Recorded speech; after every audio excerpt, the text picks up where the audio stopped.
Since its debut 25 years ago, the Subaru Impreza has become the mainstay of the company lineup. With the advantages of Subaru's symmetrical full-time all-wheel drive and the low center of gravity handling benefits of boxer engine architecture, the Impreza spawned everything from high-performance versions like the WRX and STI to the popular crossover-styled Forester and Crosstrek versions. For 2017, an all-new Impreza, the first to be built in North America, starts with a new global platform, a firm foundation for all future Subaru models. And, yes, that does include planned EVs and even the upcoming 7 to 8 passenger Ascent. Subaru's new global platform was engineered for increased strength and an ability to absorb 40% more crash energy. Unitized body rigidity is up by 70% while suspension changes have reduced body roll by 50%. The 5th generation 2017 Impreza is bigger and more family-friendly, riding on a stretched wheelbase, plus 25 mm. It's also longer, plus 40 mm, and wider, plus 35 mm. The new dimensions translate into more room inside, especially for second-row passengers who also gain a little seating space from a reduction in rear cargo room, now 589 liters instead of 638 liters. A flip of the rear seats, however, maximizes luggage space to 1,566 liters compared to the previous 1,485 liters. A lower roofline and reduced ground clearance benefit the drag coefficient while lowering the center of gravity even more, which, along with the aforementioned platform changes, makes for markedly improved handling, an ultra-quiet ride and a surprisingly civilized ambience for a compact car.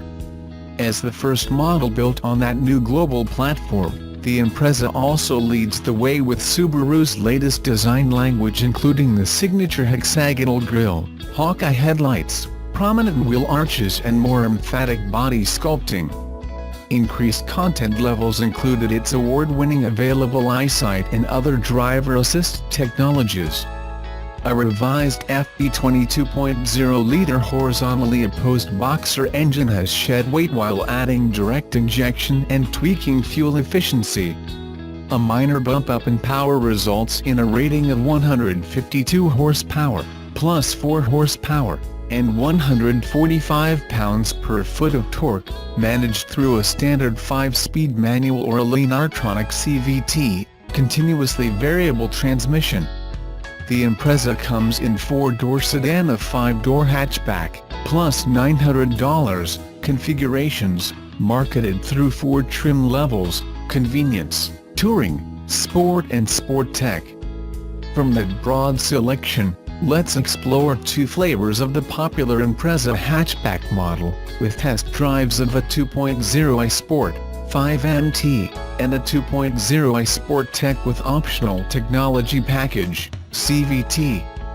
The 2.0i Sport 5-door, 5MT, is our first sport tester, $25,295, in crystal white pearl, perches in the middle of the trim level ladder, one step above the customer-favorite touring model.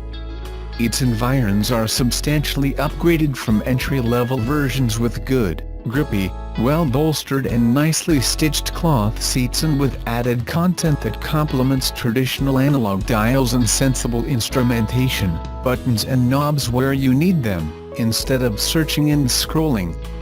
And it's nice to have an increasingly rare manual choice. The 5-speed lends itself to the limitations of a thrifty engine, allowing the driver to flog the powertrain to the max. The shift action feels good, somehow better than a recent Forester comparison, but with revs hovering around 3,000 RPMs at 120 km per hour, a 6th gear might be nice, even though any kind of passing urgency requires diligent downshifting. This powertrain combo is rated at January 7, 10.7 L/100 km, with my average working out to 8.9 L/100 km.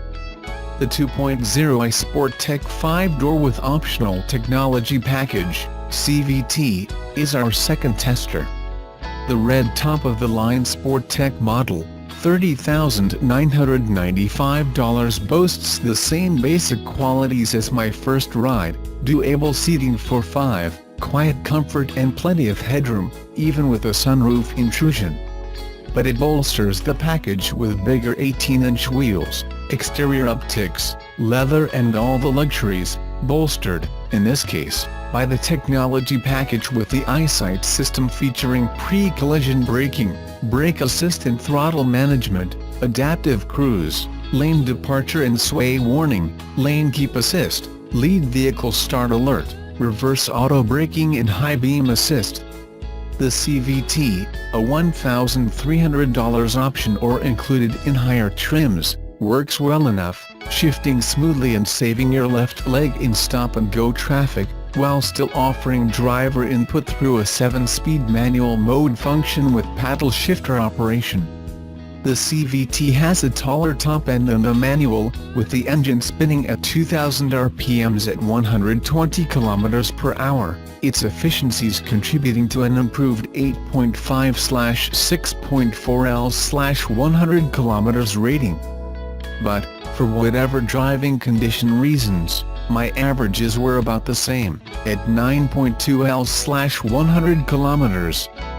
Those are just two samples of a selection requiring closer inspection.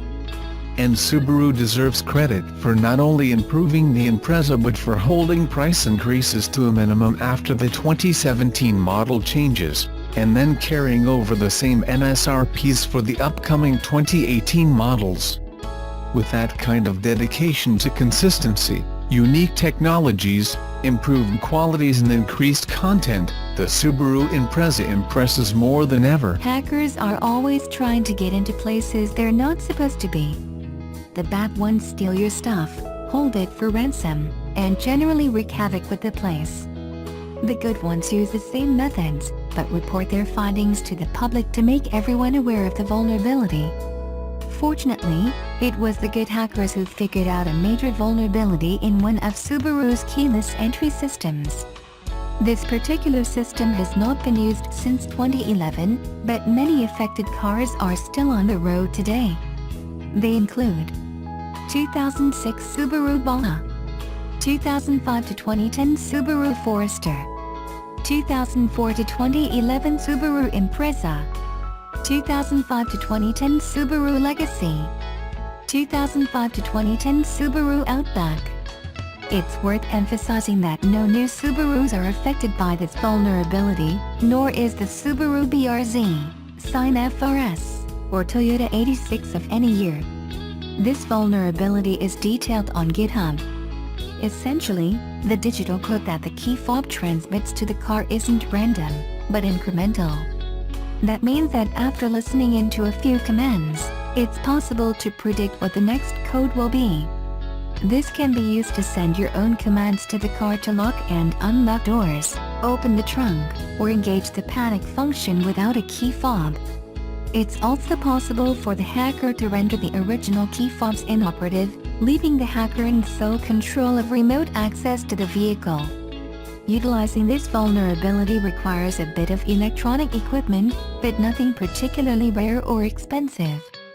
An electronics hobbyist with sufficient skill would be able to replicate these methods without much difficulty. The write-up on GitHub offers a solution to avoid this vulnerability: don't send the same command twice. For example, you might press the unlock button twice to unlock first the driver's door, then all doors. Someone listening in could grab both codes used and figure out the code sequence being used, enabling them to send their own commands. By sending only one command, that second bit of data becomes much more difficult to get. You can still unlock the driver's door remotely, then unlock the other doors with the button built into the car. We've reached out to Subaru for comment on this vulnerability and will update if we hear back. Subaru has provided the following statement. Subaru follows industry standards on keyless entry systems and its vehicles are no more susceptible to an unauthorized vehicle entry than other manufacturers.